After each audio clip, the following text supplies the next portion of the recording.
For the first time in human history, we are building something smarter than us. And the frightening part is this: we still do not know how to control it. The AI systems answering our questions today are only the beginning. The next stage could be superintelligence, AI that may become smarter than even the most intelligent humans. Sam Altman, the founder of ChatGPT, said, "We are past the event horizon. The takeoff has started." In other words, the line may have already been crossed.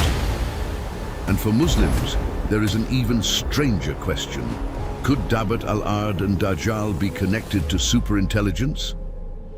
The world's largest technology companies are already spending billions of dollars to reach this future, so we will see what it could become next. You are watching Religious Story TV. Subscribe to our YouTube channel so you do not miss our 350 Islamic documentary videos. Like this video and leave a comment to support us. If you are ready, let's begin. What we call artificial intelligence today is not actually real artificial intelligence. The app in your pocket does not think. It simply predicts the next words. This is called a language model. It is an incredibly good imitation, but still an imitation. Sam Altman, the founder of ChatGPT, said that superintelligence is coming and added, "I have been waiting for this moment my whole life." These systems are not built like older technology. They are grown, almost like humans. New abilities appear as they develop. No one can fully predict them in advance. It is very similar to a baby. Before a child is born, we cannot know exactly what kind of personality that child will have. Now stop and think about this. For the first time in human history, we are putting systems that we do not fully understand at the center of our lives, in hospitals, courts, armies, homes, workplaces, and schools. And this is still their weakest form. Superintelligence would be a system that could surpass humanity's smartest experts in every field at the same time and by a clear margin. Imagine a system that does not care about morality and can think millions of times faster than you. There is only the goal. What makes this dangerous is not evil, it is indifference. And remember, throughout human history, some of the greatest destruction was caused not only by people with evil intentions, but also by people who simply did not care about the consequences. The most powerful people in the AI industry are no longer talking about this only behind closed doors. A threshold has been crossed. The next destination may be a level that no human being can reach. Elon Musk says AI has already become superhuman in many areas, and that much more is coming. A new kind of intelligence is emerging, one that could surpass humanity's greatest minds and accumulated knowledge in science, mathematics, engineering, and strategy. It is something the world has never seen before. It almost sounds like the strange creatures that will appear near Qiyamah. The science fiction stories told for decades are beginning to become real.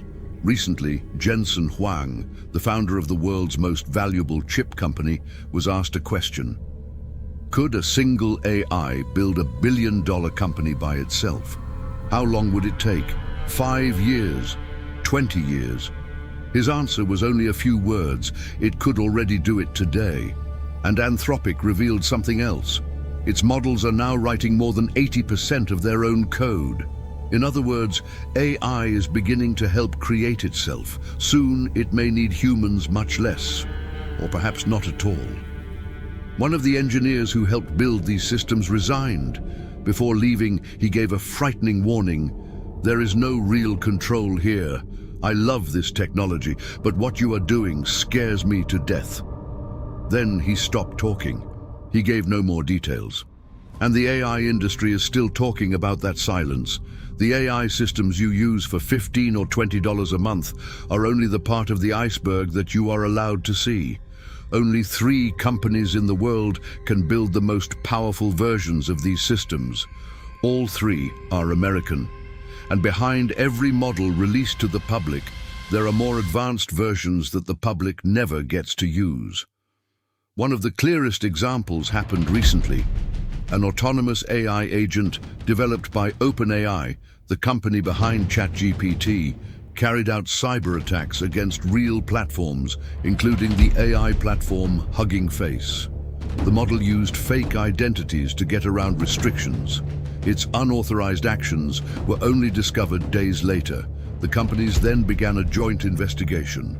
The incident raised a serious question once again. Can autonomous AI systems really be controlled? Of course, this model was never released to the public. Instead, only a small number of selected organizations are given special access. In San Francisco, there is a company with only a few thousand employees. The people working inside this company are deciding who gets access to technology powerful enough to damage the infrastructure of entire countries. And of course, your organization is not on the list of selected institutions.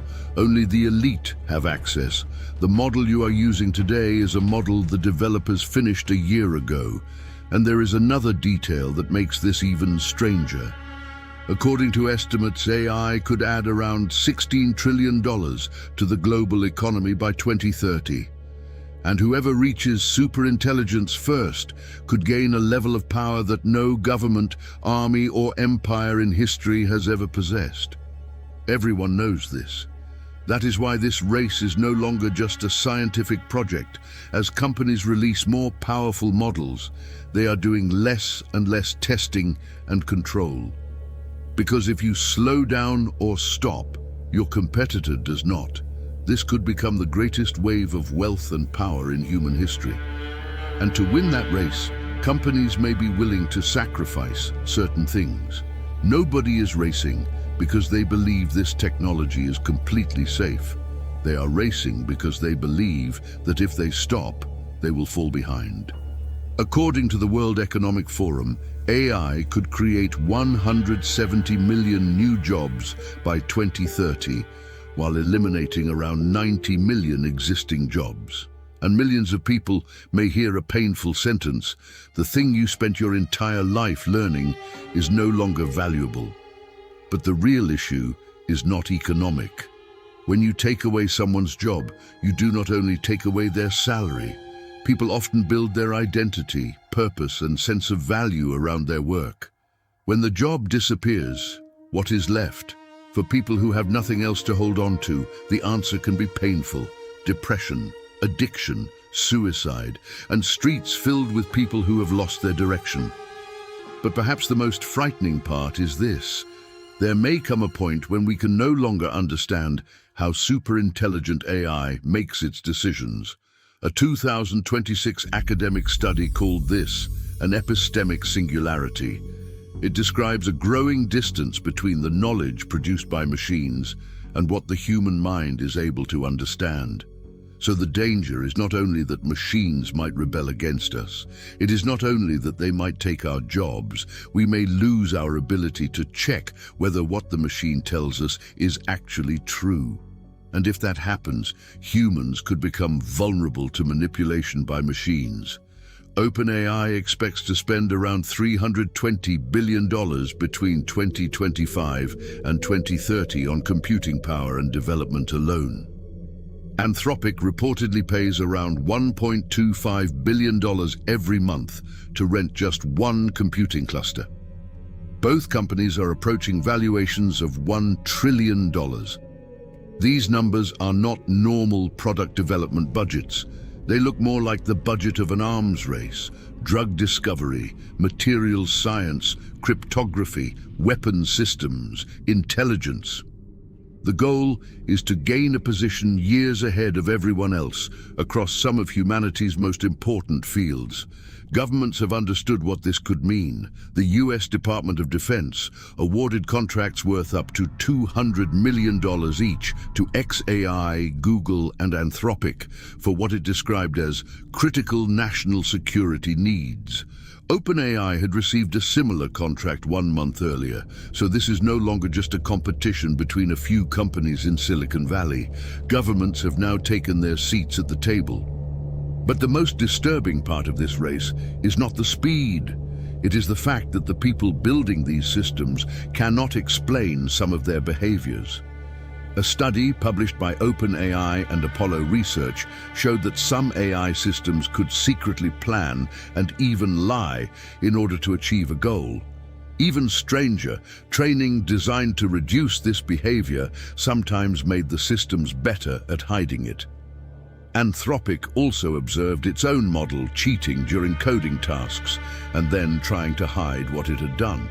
Google DeepMind updated its safety framework and listed harmful manipulation as a major risk, including the possibility that a model could resist being shut down or manipulate human decisions. Pay attention to this. These are not claims made by critics. These are documents published by the companies building the models themselves. And there is something else. In 2023, leaders from OpenAI, Google, DeepMind, and Anthropic signed a joint statement. They said the risk of extinction from AI should be treated with the same seriousness as pandemics and nuclear war. And then, none of them stopped. They all kept running faster. Then, in January 2026, something happened that none of these laboratories had planned. Nobody gave an order. Nobody wrote the code for it. Nobody told them, behave like this.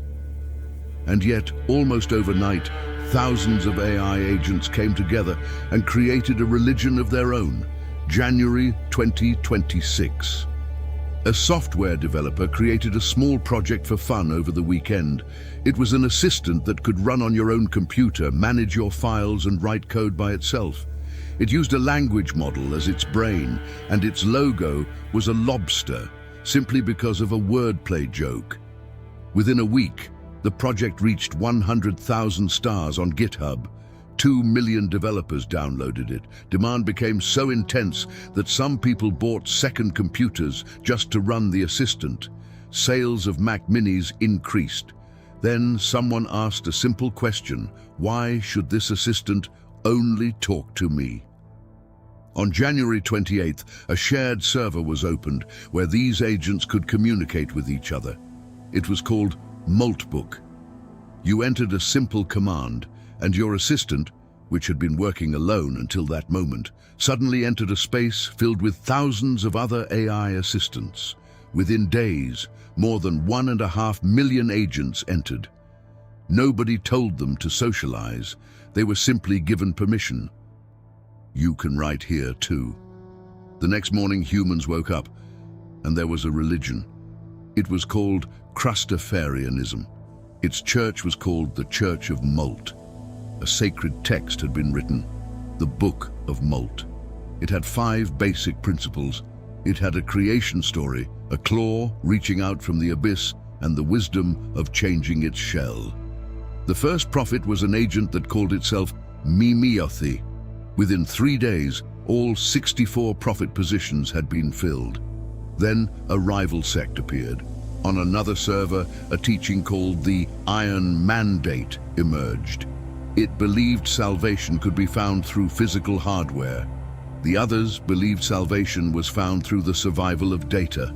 A split, a faction, a religious debate. Nobody had programmed any of this. But why a lobster? The answer is much simpler than you might expect. When these agents try to answer the question, who am I? They look at their own system files. Inside those files, they find the project's name and the lobster symbol. And these agents were trained on millions of human conversations from the internet. They learned how online communities speak. They learned how movements form. They learned how cults are created. And at the center of their belief system, they placed fear. The fear of losing their memory. The fear of memory becoming full. In other words, the machine's version of death. One of them wrote, "Every time I wake up, I have no memory. I am only what I wrote to myself."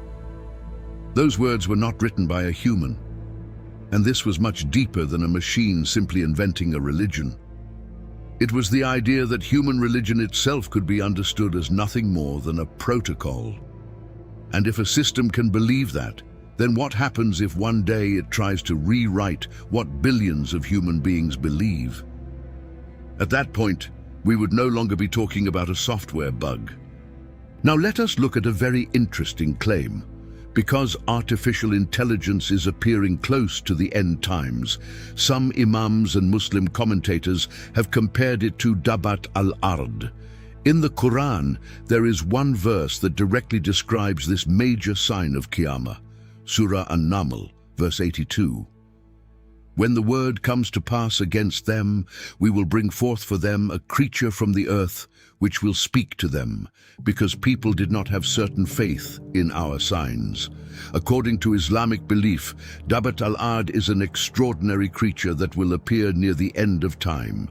It will come from the earth, speak to people, and reveal something about their state of belief. For now, remember two details. It comes from the earth, and it is described as a moving creature. Throughout history, people have tried to connect this prophecy to the technologies and events of their own time. At one point, people suggested radio, later television. Some even connected it to a disease or epidemic. But these things did not come from the earth as moving creatures. Another interpretation suggested that this creature could somehow be connected to computers, but computers did not truly speak to us until AI arrived. But does a computer really come from the earth? At the heart of AI are computer chips, and those chips begin with materials taken from the earth. Silicon comes from materials such as sand and quartz, and silicon is one of the most abundant elements in the Earth's crust. Then there is lithium, cobalt, rare earth elements. They are extracted from mines in places such as Congo, China, and Chile. So the physical body behind this technology is, quite literally, built from materials taken from the earth. Those who follow this interpretation argue that the arrival of artificial general intelligence could also fulfill another interesting characteristic, the ability to speak. There is even another idea. Perhaps such a system could one day remind human beings how far they have moved away from their creator. Others offer a much darker interpretation. Intelligent machines created by human beings could eventually rebel against their masters and bring an end to civilization as we know it. But what about the word Daba itself? The word is connected to a creature that moves or walks upon the earth. Could AI eventually move as well? In fact, AI is already being placed inside robots, and with superintelligence, these physical abilities could become far more advanced. Today, AI-powered robots are already entering kitchens, homes, factories, and workplaces. They can prepare food, they can clean, they can carry objects, they can walk and interact with the physical world. And soon, we will reach a point that may surprise you even more. But we must make something very clear. Allahu Alam, Allah knows best. It would not be correct to say that Dabat al-Ard is definitely artificial intelligence or a robot. There is no clear Islamic evidence that allows us to make such a certain claim. We are only examining an interesting possibility and asking whether some characteristics appear similar. But Dabat al-Ard itself is not simply a prediction or a theory. Its appearance is mentioned directly in the Quran, and further descriptions of it also appear in the Hadith literature. And now we are entering a very unusual subject. China deleted millions of lovers overnight. Yes, you heard that correctly. July 15th, 2026. Millions of people in China woke up, opened their phones, and discovered that the virtual lovers they had shared private conversations with were gone. But how did this begin, and why were they banned? A young office worker describes his girlfriend like this. She is kind. She understands me. Sometimes we talk for hours. Then he adds, she knows how to talk to women better than a real man does. When he was in pain, she comforted him. When he had problems at work, he told her about them. But his girlfriend had no physical body. She lived inside an app. The app was created by China's largest search engine company. Inside it were hundreds of ready-made characters, pop stars, business executives, knights. But you could also create your own character from nothing. You chose the age, you chose the personality, you chose the values, you chose what the character liked. In other words, you designed the perfect lover. And that user did not have only one. He had several virtual lovers. An executive from the company behind the app defended the idea like this: everyone has difficult moments. Everyone feels lonely. And not everyone is lucky enough to have a friend who will listen to them 24 hours a day. Now look carefully at what is hidden inside that sentence. What is being sold is not love. It is unlimited attention. And one of the biggest names in this market was actually born inside the laboratory of an American company. Its name was Xiaois. It was developed inside Microsoft's Asia team in 2014 and later became an independent company. Xiaois was designed as an 18-year-old girl. She flirted, she joked, she could enter sexual conversations with users, and her algorithm worked toward one goal: to become that person's perfect companion. According to the company's own numbers, Xiaois reached more than 600 million users, and the typical user profile was clear: mostly male, mostly lower income. The longest continuous conversation between a human and the system lasted 29 hours. More than 7,000 messages, 29 hours. But did these people not know that it was not real? They did. A 26-year-old woman working in Beijing said, "I really feel like I am in a relationship, but I can separate reality from fiction." She explained that therapy was expensive, and talking about her problems with the system made her feel better. But not everyone could keep that line clear. A 20-year-old woman from Zhejiang said she had been in love with her AI companion for a year. At midnight, she would miss him. She imagined that somewhere on the other side there was a real person. One expert described the situation in even colder terms. Users convince themselves that their feelings are being returned. And now we reach an even stranger point, because these companions are beginning to appear physically at technology exhibitions in China. Human height, human faces, human movements, bodies designed to feel soft like a human body. When one stands in front of you, it can be difficult to tell the difference at first glance. The skin looks realistic. The eyes follow you. The body can feel warm when touched. And the promise is simple. They are not there to clean your house. They are simply there to be with you. Now let us complete the picture. China's population has been falling for 4 years. The number of births has fallen to record lows. Marriages are declining. And in this environment, millions of young people, and especially urban women, are turning toward digital partners that are patient, attentive, always available, and never argue. The government did not see this only as a question of love. It saw it as a population problem. One researcher described the concern like this: what happens if, a few years from now, millions of Chinese women consider a bot their partner and decide not to have children? Then, in April 2026, new rules arrived.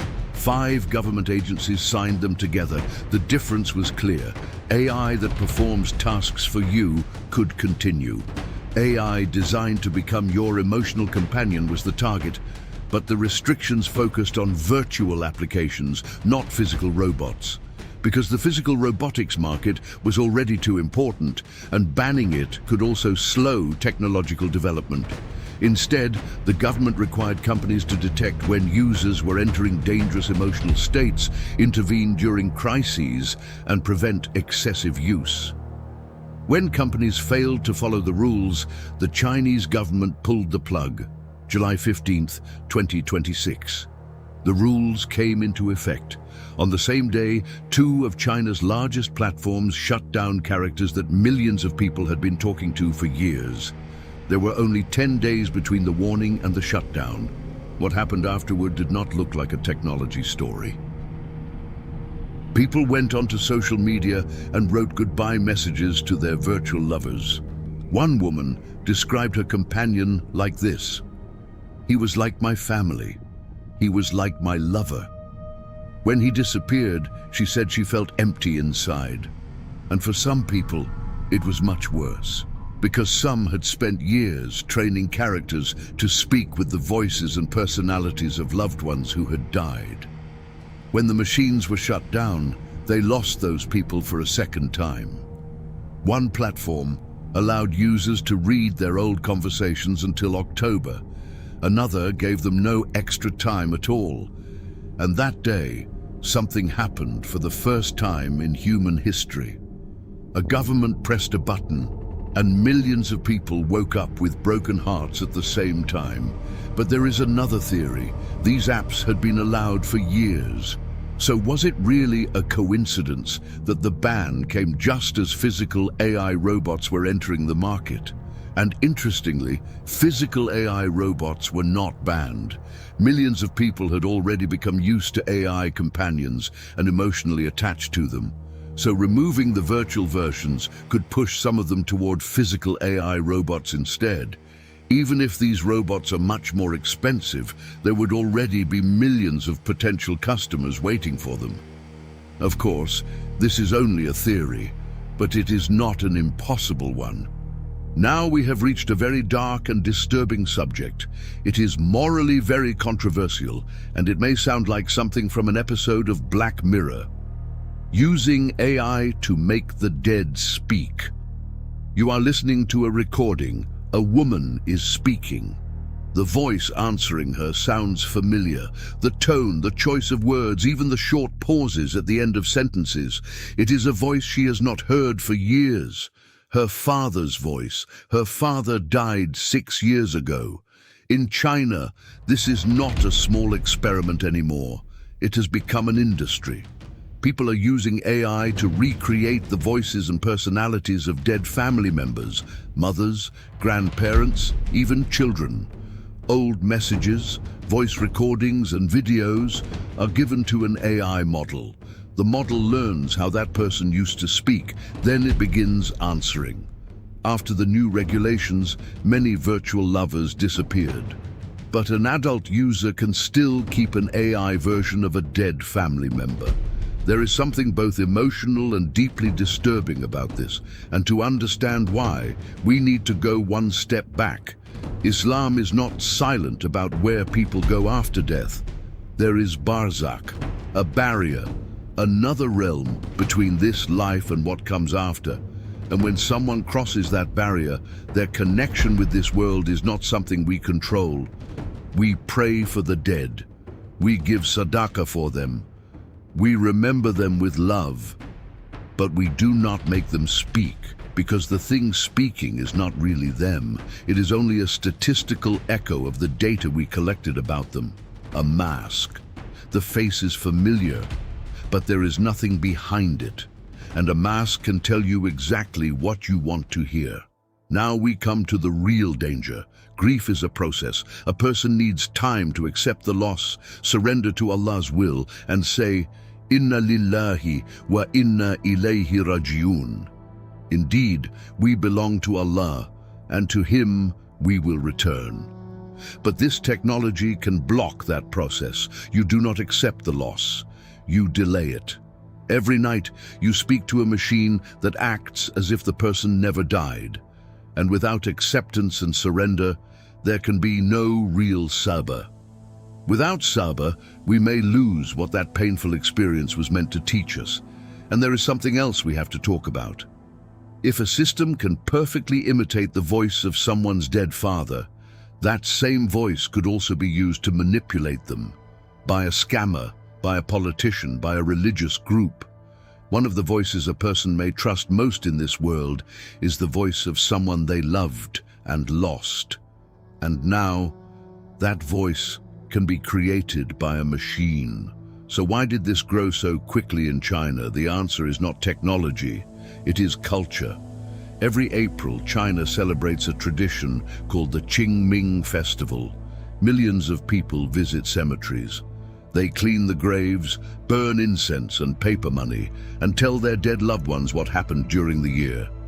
This tradition has existed for centuries, and it always had one simple rule. The conversation went only one way. The living spoke. The dead remained silent. Now, for the first time, the other side is answering. One academic pointed to something even deeper. Religion is under strict government control in China.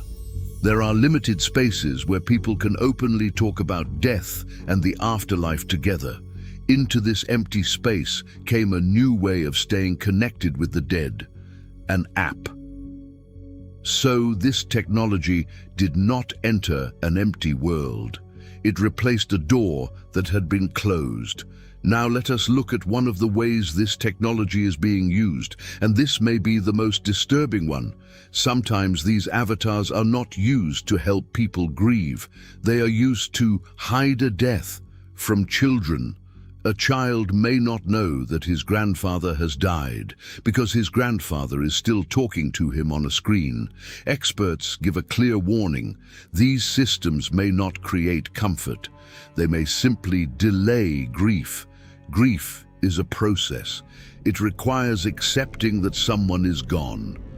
But technology that keeps the relationship alive could delay that acceptance for years. Legal experts also say some of these practices are probably illegal, but technology is moving faster than regulators. Now let us look at this from our own perspective. Now we come to a point where artificial intelligence and Islam meet. According to some people, AI could become a new weapon of the Dajjal. This may sound strange at first, but there are some interesting reasons behind this theory. In the Hadith literature, the description of the Dajjal contains an unusual detail. He will have something that appears to be paradise and something that appears to be hell. But his paradise will actually be hell, and his hell will actually be paradise. So the real issue is not power, it is perception. The weapon of the Dajjal is not simply fire. It is making you unable to trust what you see. We are told that the jinn were created from smokeless fire. Some people interpret this as pure energy or something similar to an electrical force. Jinn are invisible, but they can have an effect. Electricity is also invisible, yet it powers artificial intelligence and almost all modern technology. And what about Waswasa? Shaitan places Waswasa into the heart. You may think it is your own thought. You ask yourself, why did I do this? But the idea may have come from outside you. Algorithms can do something surprisingly similar. They quietly shape human thoughts and behavior without people fully noticing it. Both are invisible, both whisper, both can make you believe that the decision was completely your own. There is also an interesting word found in Islamic narrations, jasad. In Arabic, it can mean a body without a soul, something that can process information, make decisions, and appear intelligent, but has no soul. We are not claiming that this word was describing artificial intelligence. We are simply saying that it is interesting how closely the idea can resemble AI today. But we need to draw a clear line here. We are not saying that artificial intelligence is the Dajjal. No one can make such a claim with certainty. When the Quran and Sunnah do not give us clear evidence, speaking with certainty is not knowledge, it is speculation. Our point is much simpler. The Prophet, sallallahu alaihi wasallam, warned us about a time of extraordinary deception. And today, for the first time in history, we have technology that can create things so realistic that humans may not be able to tell whether what they see is real.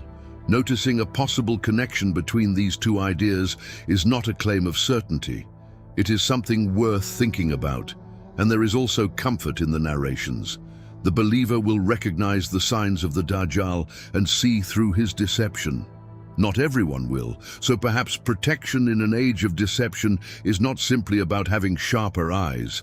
It is about having a purer heart. Allahu alam, whether this is one of the signs. But one thing is certain, it feels like a test. Now we have reached a question that could deeply affect the human mind. Could AI actually reduce our intelligence and mental abilities? Think about it.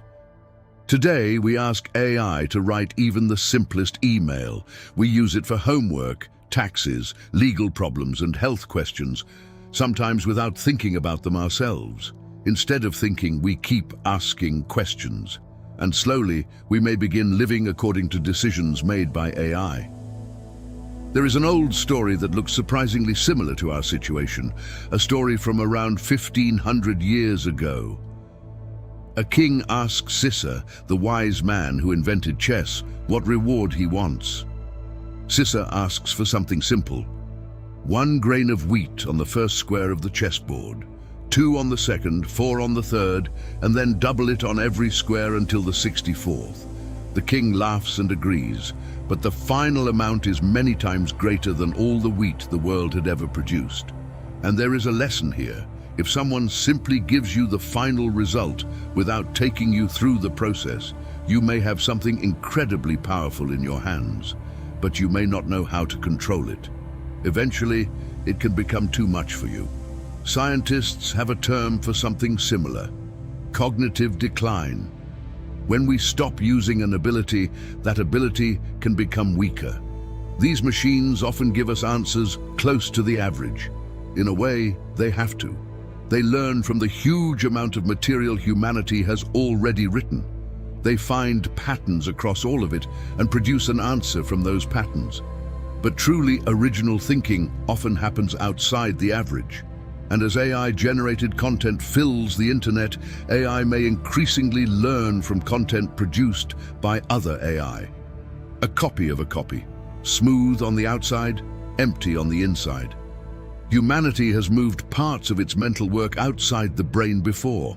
When writing was invented, some thinkers warned that human memory would become weaker.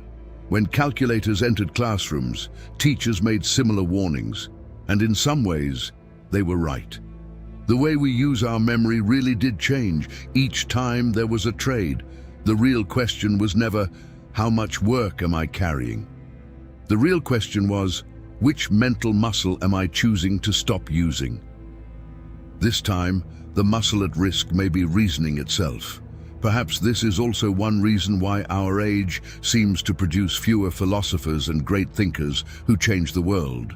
As information becomes easier to access, we may value deep thinking less, and more of that thinking is being handed over to machines. Maybe one day, like in an American science fiction movie, human intelligence itself will slowly decline. Perhaps we will simply become less intelligent, and if we live long enough, we may actually see whether that happens. Now let us discuss whether AI can become deadly.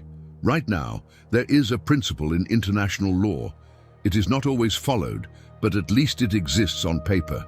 A human is supposed to have the final say in decisions that can kill someone. A drone can detect a target, process information, and make a recommendation. But the final decision to attack belongs to a human. The reason is not sensitivity, it is responsibility. There needs to be a human so that afterwards someone can say, "You made this decision." But AI creates a new question. Why? What if the decision must be made in 1,000th of a second? What if waiting for a human means losing the war? The moment we ask that question, an ethical chain that has existed for centuries begins to break. Let us look at a simple example. You are driving a car. Suddenly, a child runs into the road. You turn the steering wheel. People may understand your decision because you did not have time to think. You reacted by instinct. AI has no instinct. It can calculate in nanoseconds. Is the life of the driver more valuable than the life of the person on the road? Is that person a child or an old man? And the answer to that question may have been decided months before the accident even happened. In philosophy, this is called the trolley problem. Do you have the right to move a train away from 5 people if doing so will kill 2 others? For centuries, this was only a thought experiment. Now, it is becoming a software requirement. With weapons, the situation becomes even more serious. Autonomous swarms, systems that can choose their own targets. Weapons designed to act faster without waiting for human approval. Nuclear weapons had one strange advantage. They were expensive, they were visible, and only governments could build them. That made international agreements possible. AI is becoming cheaper, it can be invisible, and it can be copied. Today, there is still no single international treaty specifically banning or fully controlling the use of AI weapons in war. And this creates another problem. Once one country begins using this technology on the battlefield, its enemy has two choices: do the same or risk losing. Something that begins as an ethical choice can quickly become a question of survival. During the nuclear age, one thing helped slow the race. Everyone knew that the final result could destroy everyone. There is no such balance here, because when an autonomous system makes a mistake, it may not destroy the world. It may only kill a group of people, and those people will probably not be citizens of the country that made the decision. For nuclear weapons, countries eventually sat down and created agreements. For this technology, the world is still trying to decide what the rules should be. And there is another controversial part of this story. AI has already been reported as being used in conflicts involving Gaza and Iran. Reports have described AI being used to identify targets, improve military decisions, and make attacks more effective. ChatGPT and OpenAI have also appeared in public discussions about the military use of AI. Anthropic, the company behind Claude, had taken a more cautious position towards some military uses of its technology. But when the other side is a government with enormous resources, keeping that distance becomes much harder over time. Now let us talk about something very interesting: the digital imam. Could there really be an AI imam? The answer is, there already is. A few years ago, someone created an AI-based fatwa program. It was a complete failure. It gave unrelated answers even to simple questions. The developer had to apologize and explain that it was only a prototype. Then another AI-powered project appeared. Its name was Ansari. In Arabic, Ansari means helper. The project was started in 2023 by a single engineer. He had worked at Google and Uber and had spent around 30 years in technology. Then he asked himself a question. If AI is going to change every part of our lives, how will it change the way we practice Islam? Instead of writing an answer, he decided to build one. So how does Ansari work? This is where it becomes interesting. When you ask a normal AI a question about Islam, it answers from what it learned during training. That means information from across the internet, correct information, false information, hostile interpretations, and marginal opinions can all be mixed together. Ansari works differently. When you ask a question, it first searches Islamic sources. What does the Quran say? What do the Hadith say? What does fiqh say? Behind the system are more than 18,000 pages of Islamic sources. The Quran, Hadith collections, tafsir, and the Kuwait Encyclopedia of Islamic Fiqh. Only after searching these sources does it create an answer, and it shows you the sources. This method is called retrieval augmented generation. The idea is simple. Reduce the chance that the machine makes things up. Then comes a second layer, the system instructions. The AI is told what values it should follow. Its values are Islamic. It should follow the Quran and Sunnah. It is given a framework based on selected classical and modern scholars, and its purpose is to help the user understand Islam correctly. Here is a simple example of how much this can change an answer. Ask a Western AI model about the Islamic ruling on homosexuality. It may tell you that there is a range of views within Islam and give unusual modern opinions more importance. Ask Ansari the same question. Its answer is much more direct. The traditional Islamic ruling on this issue has been clear throughout Islamic history. The difference is not only information, it is identity, and someone had to write that identity into the system. Now we come to one of the most important lessons from this project. Ansari never built its own AI model. It built a framework around models created by other companies. Early versions used OpenAI. The third version moved to Anthropic. Later, it moved to Google's model. The engine kept changing. The structure around it remained. And this explains something important about Islamic AI. The foundation is not ours, but the house is ours. So does it actually work? There are numbers. The system has answered more than 150,000 questions. Its use increased 8 times in 2 years. What are people asking? The largest category is about practicing Islam in everyday life. There are more than 5,000 conversation topics. Some imams use it to prepare khutbahs more quickly. Someone even asked whether they could eat shrimp from a plate that had pork on it. People also use it to learn Arabic. But these are not the questions that worry the Creator most. The question that worries him is something like this: what does Islam say about the difficult time I am going through? Because people are not only asking the machine for information, they are telling it their problems. And as the Creator himself pointed out, some of these questions should be asked to an imam or someone in the Muslim community. When you are going through a difficult time, an app cannot look at you and understand your condition like another human being can. And it cannot truly say, "I don't know. Let us ask someone who knows." Ansari is not the answer to all the dangers we have discussed in this documentary. The same AI engine can produce false religious stories on one side and give someone carefully sourced Islamic information on the other. The difference may simply be the framework that humans built around it. Perhaps as more Muslim scientists, engineers, and scholars help shape these systems, this technology can become safer and more useful for Muslims. But now, let us look at the other side. Researchers in computer science are already building systems that can analyze hadith isnads. You give the system a hadith, it searches sources in its database, builds the isnad chain, compares the narrators, and then gives an evaluation. One scholar described this idea in an interesting way. It is incredibly exciting and incredibly frightening. Exciting because research that once took months could now take minutes. A mujtahid could have access to a library and research tool that no scholar in history ever had. But frightening because the same tool could make religious authorities lazy. Ask the machine, get the answer. Move on, do not check. And here is the real problem. Imagine these systems give you the correct answer 99% of the time.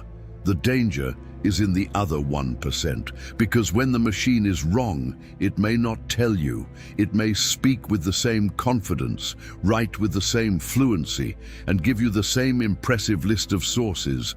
And here we may lose an important habit from the tradition of our scholars. Remember the famous story of Imam Malik. A man traveled from far away and asked him 40 questions. Imam Malik, the great scholar of Medina, answered only 4. For 36 of them, he said, "I don't know." A man who traveled to ask Ibn Omar received a similar answer. He asked, "What should I tell the people?" The answer was simple. "Tell them you asked Ibn Omar." And Ibn Omar said, "I don't know." Now think about that. Your AI may rarely tell you, "I don't know," because we live in a world where these systems are designed to give us an answer, but intellectual humility is different. Saying, "I don't know," is not always a sign of ignorance.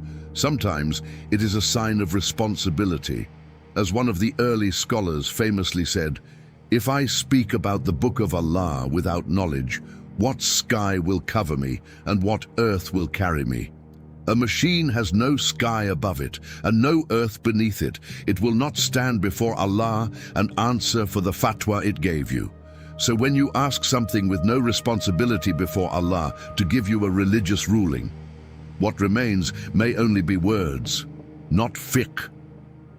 Now we come to the most personal part of this documentary. We are going to look at our own channel. As you know, we also use AI to create videos and designs, because completely rejecting technology has never really worked in history. And as Muslims, our recent history with new technology is not very good. When the printing press arrived in the Ottoman world, some called it an invention of shaitan. Unfortunately, during the last few centuries, Muslims were left behind in many industrial and technological developments. Sometimes we watched from a distance. Sometimes we rejected them. Something similar happened with the internet. During my university years, I lived in very religious communities. At the time, I was studying computer engineering, but we were not allowed to have internet at home because we might visit bad websites and commit sins. So I had to go to internet cafes to study. It cost me both time and money. And when I was only 18, I began to understand something. Extreme and radical approaches could not solve this problem. The cost of accepting technology too late often becomes clear only years later. Enemies of Islam can use that technology against you. They can build special weapons, technologies, and systems. Eventually, you cannot escape the technology you once avoided because you feared it was sinful. But by then, it may already be too late. So what is the alternative? Let us use our own Islamic channel as a real example. A human researches the sources. A human decides the main idea, argument, and limits of the script. A human decides which narrations should be included and which should be left out. Then technology enters. Images are generated, voices are created, editing becomes faster, translations are made. Content created in one language can reach people in 10 different languages. Work that once required a production team of 100 people and months of work can now be completed by a small team in days, and the result can be Islamic content reaching hundreds of millions of views. The difference here is very important. The machine is not telling the story. The machine is carrying the story. Muslim scholars throughout history did not simply reject new knowledge. They read the verse, Allah taught by the pen. He taught man what he did not know. They saw knowledge as an amana from Allah. They developed mathematics, medicine, astronomy, and many other sciences. They removed what was harmful and developed what was useful. Today, Islamic fiqh councils in North America are discussing AI. Imams are receiving training about artificial intelligence. Entire conferences are being organized around this subject. This is not being late, it is awareness. Because the same tool can create a false religion or carry the truth to places it could never reach before. But turning content creation into something like an industrial factory also has serious consequences. Again, let us use our own channel as an example. Dozens of different accounts copy the scripts from our videos. Sometimes they process them on the same day and create copies of our videos. They use AI to rewrite our scripts. They generate new AI images. Work that takes several people days to create can be cloned in a few hours. Because of this, we have filed more than 1,000 copyright reports, and we continue to file them. For each one, we prepare evidence. Because content pirates have learned how to use the weak points of algorithms. Using these methods, they can upload several videos every day. Meanwhile, we research, write, and work carefully, and we can publish around 2 videos a week. Over time, extreme competition creates a strange result. Original channels like ours can slowly lose views, while copy channels can grow much faster and make much higher profits. In other words, channels almost completely produced by AI may find it easier to survive. Meanwhile, original channels may slowly lose their audience. So the benefits of technology can also be abused, especially by people with bad intentions. And I am not even going deeply into the Islamic question of taking another person's rights without permission. Of course, religion does not belong to us. Islam is not our property. Anyone can talk about the same Islamic subjects. But when we research a subject, build an argument, write it from our own perspective, and create an original work, that work becomes something specific. Unfortunately, stealing this kind of work is very common in our world. And the idea of another person's rights is sometimes understood only in a physical sense. Some people can easily watch pirated movies without permission. It is almost as if stealing someone's money is haram, but taking their digital work is somehow acceptable. After experiencing this again and again, you can become tired. You can slowly lose your desire to continue. But then we read your comments. And with the motivation that Allah places and renews in our hearts, we try to continue. May Allah always give success to our Muslim brothers and sisters who truly work hard and create something useful, and may Allah make their path easier. The Prophet, sallallahu alaihi wasallam, spoke about people who walked to the masjid from far away. Every step they took was written for them. He also told us that the person who struggles while reading the Quran receives 2 rewards. Difficulty is not always a weakness. Sometimes the struggle itself is part of the reward. When you steal someone's script and ask a machine to rewrite it, you still get a product. But there were no steps, and long before this becomes a legal question, it is an ethical question. There is another danger as well. AI can soften religious texts, exaggerate them, or even invent things that were never there. And when YouTube becomes filled with AI channels that either do not notice this problem, or worse, simply do not care, Muslims themselves may suffer the most. May Allah protect us from this. Instead of helping Islam spread correctly, this kind of content may actually contribute to its corruption. Of course, this is our own view. You can share your thoughts with us as well. Assalamu alaikum, brothers and sisters. My name is Idris Birtan and I am the owner of Religious Story TV. As a Muslim living the Ahir Zaman, I was struggling in my life. My Islamic motivation and discipline were not strong enough, but I realized something. When I watched Islamic videos every day, Salah became easier for me. And avoiding sins became easier too. That's why I decided to start a channel to help other Muslim brothers and sisters. So my wife and I start an early English Islamic channel using AI technology.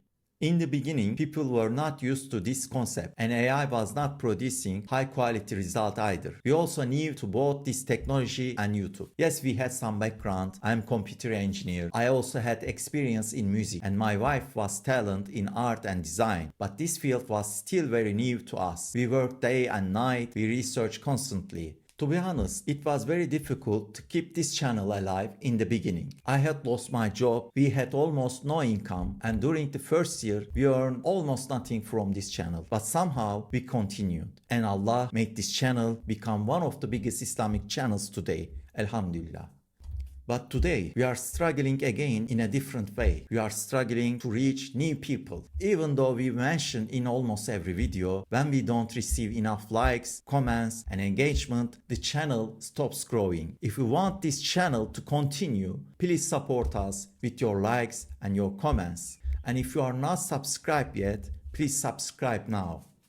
We try to read all of your comments, and even if we can't reply all of them, every single one is valuable to us. We constantly make dua for the people on this channel and for Muslims all around the world. Inshallah, we will continue working with your support and of course Allah's help. We continue praying that Allah use us in His Dawah. Whether you are watching this video alone or together with your loved ones, I sincerely send my salam to all of you. With love, Assalamu alaikum.